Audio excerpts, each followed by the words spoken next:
Wow. Former ECW World Champion Mikey motherfucking Whipwreck. He beat Steve Austin. I don't even know how we didn't get to talk about it. Probably because we've talked about it so many times already, but that's lots of fun. We're 5 minutes late to get our boy JL Jerry Lynn, the new effing show. I'm going to look here to see if he's in here now because I don't want to waste any more of his time. Let's see. Can we find JL? We sure can. Oh, I want to make sure I find Mr. Lou. Is this going to be the jam for JL? Ooh, that's going to be a tough one. You know what? We're going to let this one play right in just so we don't have to keep this one going any longer. And boom, the man himself of ECW fame and more, AEW's coach and producer extraordinaire, via the information highway. It's coming. I can feel it. Jerry, do we have you? Jerry! I'll send him a text just to make sure. He's got the request. We're hoping you accept it. We're getting the Jerry Lynn on the program with us tonight. If this is a chance for you guys to ask any questions, please fire them in right now. My peepers are on the bottom. I'm not always looking at these questions because I'm having a great time talking to these dudes myself. Ask some questions now while you can. I'm going to try and get them to Jerry when he joins us in just a second, okay? Here we go. Looking for Jerry now. Jerry, please wave to us if you're here. That would be wonderful. Da-na-na-na-na-na.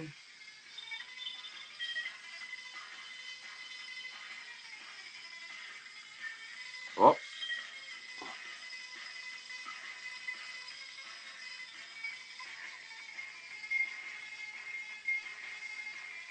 Hey, Channing. What's my Instagram account? You already found it. Here we go. You're looking well. Jeez, how are you?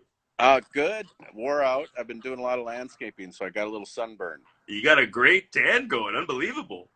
It was unplanned. I start out and it's partly cloudy, and before I know it, the sun's out, and I'm out there for hours. It looks like you're keeping the patented Jerry Lynn physique in touch over there. All the landscaping's been keeping me in shape. I haven't even had to work out yet. Was that your secret all those years ago, landscaping? No. I always trained hard, and whenever I was home, I did a lot of mountain biking. Really? Yeah. For your cardio? Yep. Great cardio. I can't do jogging for my life. I could do sprints, and that's it. Well, years and years and years ago, my body wouldn't allow me to run anymore. But I always hated years ago doing cardio in the gym because there was no, iPads or phones to look at while you're on the bike or on the treadmill or whatever. So it was boring staring at the wall. So I would always just go out and go mountain biking. And you've had an old school bodybuilding wrestling physique over the years. How have you seen the training change from when you started to how you see now the young stars of today training? I probably changed with it because early on, it was all about size. It was like, you got to be big, you got to be huge.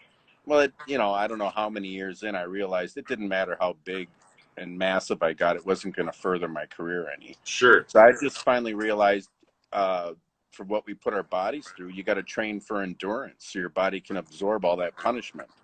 So I stopped doing the stupid low 6 to 8 reps, and I just upped my reps to like usually reps of 12.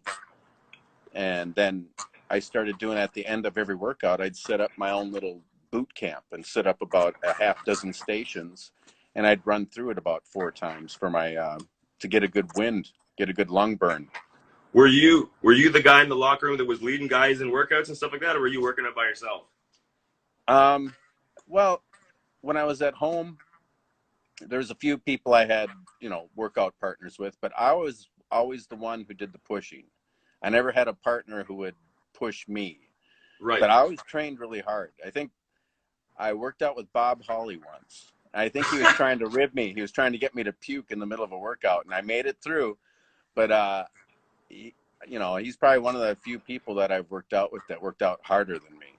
Well, you said a key word there. You said colleagues who pushed you. We had a question from the real John Atlas who wanted to know, who's an opponent that you felt pushed you more than anybody in the ring?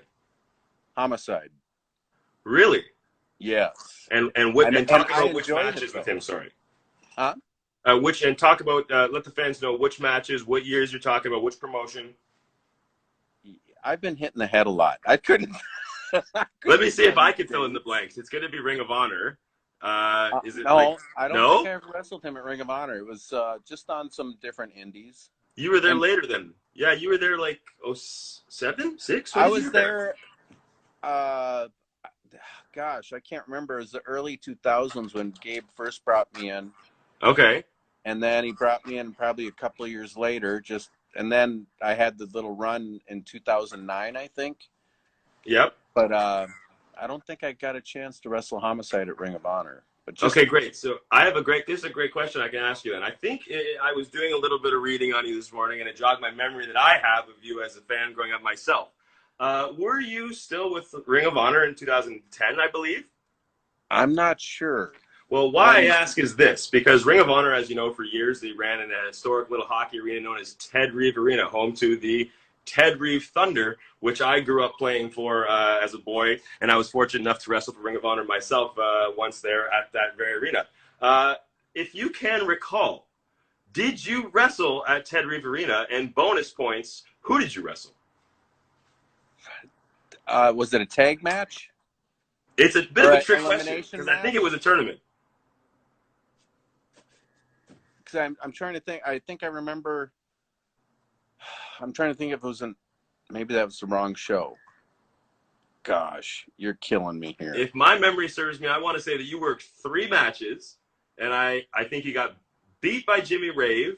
I think you worked with D'Lo, and I can't recall who the other third brother was, but I believe that was your night, and that's why I remember that is because we were talking about the last time you were in Toronto was. I think that was the last time you were in Toronto, was 2010. Or That probably what. I think you're right. That's from what I can recall. I remember we used to walk down Gerrard Street East, my brother and I, to go watch Ring of Honor at Ted Reeve Arena. We thought it was the greatest thing in the world. Oh wow! Did you ever go to the old? It was two brothers ran a promotion in. Oh great! Right on the outskirts of Toronto. What was it called? Megan It was Brothers? like huh? Megan Brothers?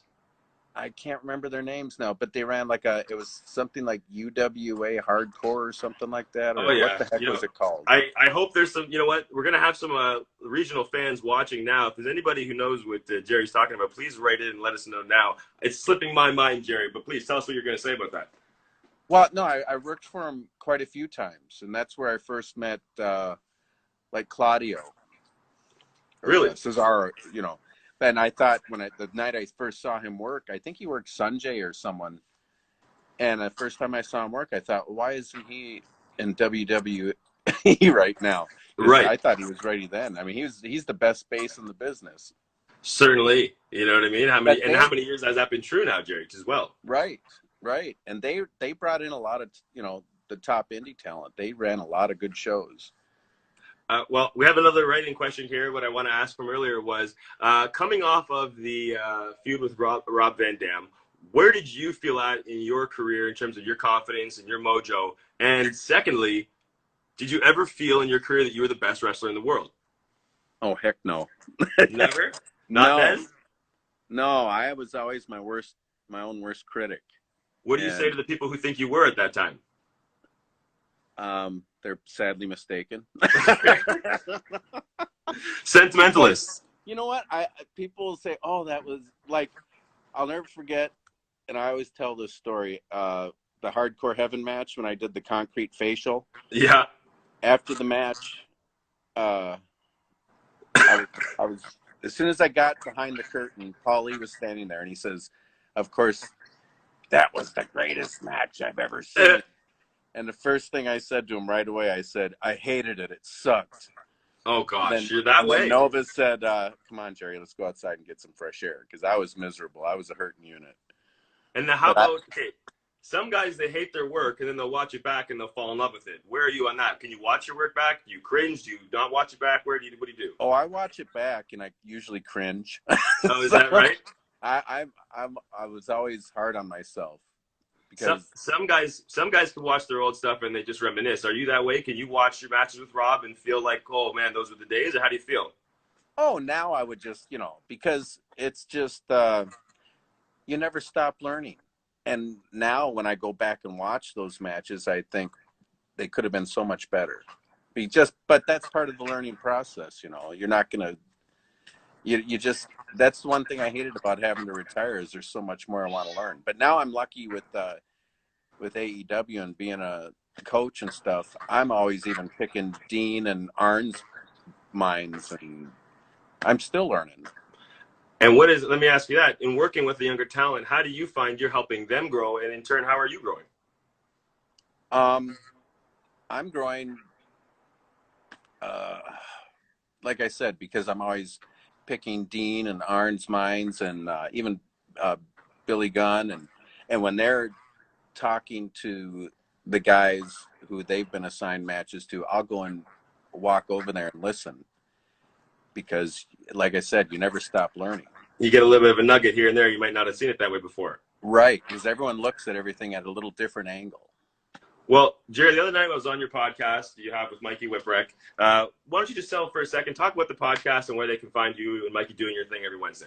Oh, we are, it's called Front Row Material, and I don't know how you describe where you can hear it, but I think you can catch it anywhere where they have podcasts. But it was Mike Freeland called me up one day, and he wanted to do an interview. So I did the interview, and afterwards he asked me, he says, you ever think about doing a podcast? And I said, I think first he said, you ever think about writing a book? And I say, I've had a lot of people ask, but every time I think about it, I think I need at least 24 people to help me remember stuff, because I don't remember a lot of my own career. And then he says, well, how about a podcast? And I said, I don't know. And he says, well, is there anyone you keep in regular contact with from ECW? I think it'd be great to have an ECW podcast. And I said, Mikey Whipwreck. He says, well, you think he'd do it? I said, I don't know. I'll ask him. And so when I called him up and we were talking about it, I told him right away, I said, I don't want to be like a critic and critique everyone else's matches and other people's shows and stuff. I don't want to be all serious like that. I said, I think every podcast out there is like that. He says, no, he agreed. He didn't want to either. He said, let's be the Howard Stern of wrestling podcasts. I said, yeah, let's just have fun with it. Totally. And it gives the fans an opportunity to see more of a personable side of you, which, you know, for I think a lot of your career, people wanted to see more of you, if given the opportunity. You know what I mean? Right. And that's one thing I think kind of, what's the word? It may have hurt my career in a way, is because when I broke in, the curtain wasn't pulled completely wide open yet. So it was drilled in my head, protect the business, you know. And so when I went to the ring, I never wanted to be a pink poodle jumping through flaming hoops. When I went to the ring, I wanted to make the people believe that this is real and this is serious business. You know, you can get hurt out there. Well, and that's one of the first things I remember thinking when I got to meet you via the internet was just how funny you were. I was surprised at how well humored you were, to be honest. Oh, well, you know, that's one thing I always tell guys when I do seminars and stuff. I always say, you know, we all want to go out there and have a good match and stuff, but I always tell them, make sure you're having fun. If you're not having fun, why bother? And that's a great point we can talk on from right here. A lot of the younger listeners, younger wrestlers, fans, things like that, what kind of advice can you give to guys coming up now who can maybe model themselves after you or maybe avoid some of the mistakes that you feel like you made in your career? I wouldn't model yourself after anybody. Be something different. Be you. Or, you know, and it's just, and I've had people disagree with me on this, but I think any gimmick you decide to do, I think to make it believable, it has to be a little bit of that's really you, but turn it up to 11. Certainly. You know? So, and what for do you me, feel, Jerry? I was always just when you weren't under the hood, what was your gimmick? When I was under